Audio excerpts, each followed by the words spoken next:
Washington. The sweeping tax overhaul approved by Congress this week hands Republicans a long-sought achievement they believe will bolster their defenses in next year's midterm campaign, but party officials concede the measure may only mitigate their losses in what is shaping up to be a punishing election year. While the tax legislation is broadly unpopular as it reaches President Trump's desk, the bill offers Republicans the sort of signature accomplishment they have been lacking to galvanize their demoralized donors and many of their voters. Republican lawmakers, who spent much of this year forced to explain or defend Mr. Trump's erratic behavior, now have an opportunity to go on the offensive with an issue that unites their increasingly fractious party. And they hope that up-for-grabs voters will reward them should the economy keep growing while their tax bills are falling.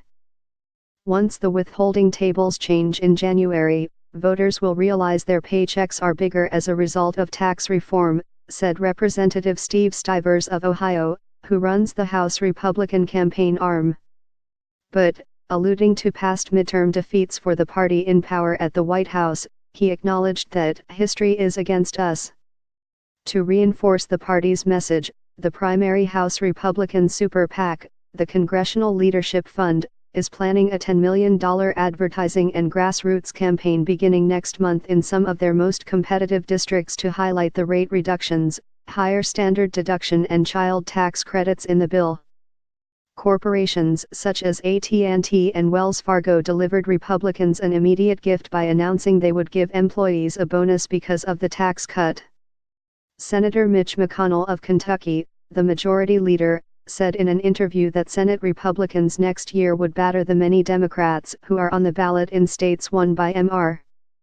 Trump, such places as North Dakota, West Virginia, and Indiana, for opposing the bill.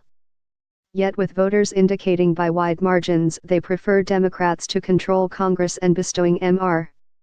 Trump with historically low approval ratings, the tax plan is hardly a panacea for Republican lawmakers on the ballot in 2018. At best, it is the political equivalent of tacking up plywood against exterior windows to lessen the inevitable damage of an impending storm. Officials in both parties believe Democratic gains in the House, where Republicans enjoy a 24-seat majority, could reach as high as 40 seats if the political environment does not improve for the Republicans. And, as of now, it only appears to be worsening. A CNN poll released on Wednesday found that 56% of registered voters said they would vote Democratic next November, compared to 38% who favored the Republicans, a yawning 18 percentage point gap that was only slightly bigger than other recent polls.